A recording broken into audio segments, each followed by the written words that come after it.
নিজের বেছে নেওয়া জীবন নিয়ে কোনো আফসোস করতে নেই। আর আফসোস করেই বা কি হবে? ফুল ভেবে কাঁটা তো আমি নিজের হাতেই বেছে নিয়েছি। এখন সেই কাঁটার আঘাতে ক্ষতবিক্ষত হয়ে গেলেও প্রকাশ করা যাবে না। আমাকে দেখে আজকে একটু অন্যরকম লাগছে, তাই না?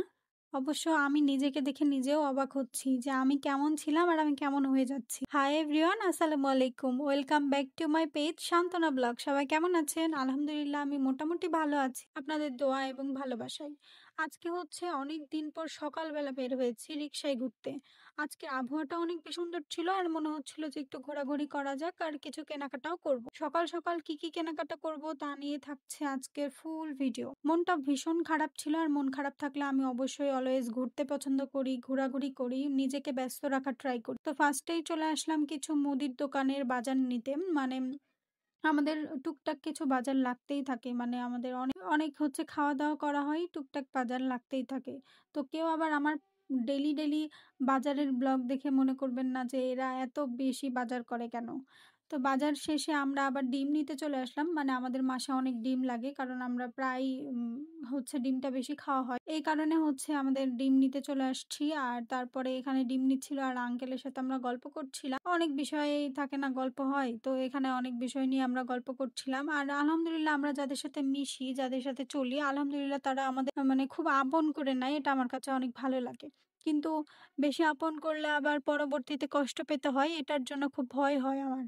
তো এখানে হচ্ছে আমরা একটু গন্ধপট্টিতে চলে এসেছি। মানে এখানে আসলে আমার প্রচন্ড খারাপ লাগা কাজ করে, প্রচন্ড গন্ধ থাকে।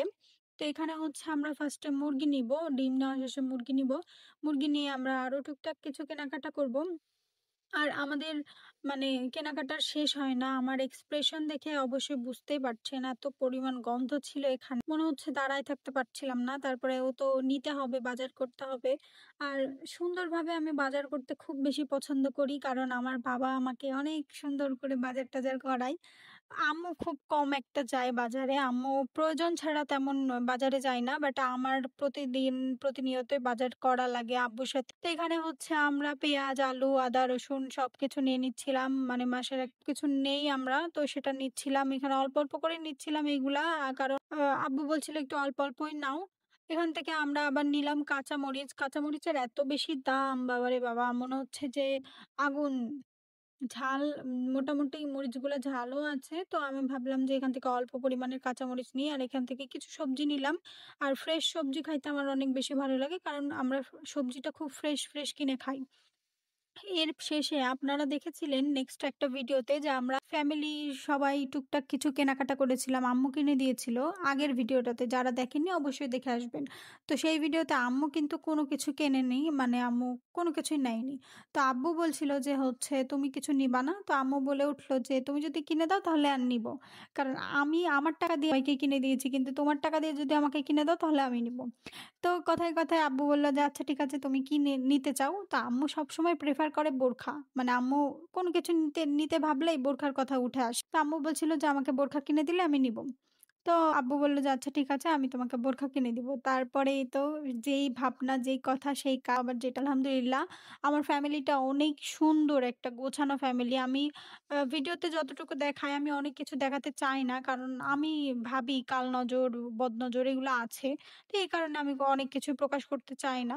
তো আলহামদুলিল্লাহ আমার বাবা আমার আম্মুকে বোরখা কিনে দিল। দেন আমাদের টুকটাক বাজার সদাই সব শেষ করে আমরা বাসায় যাচ্ছিলাম।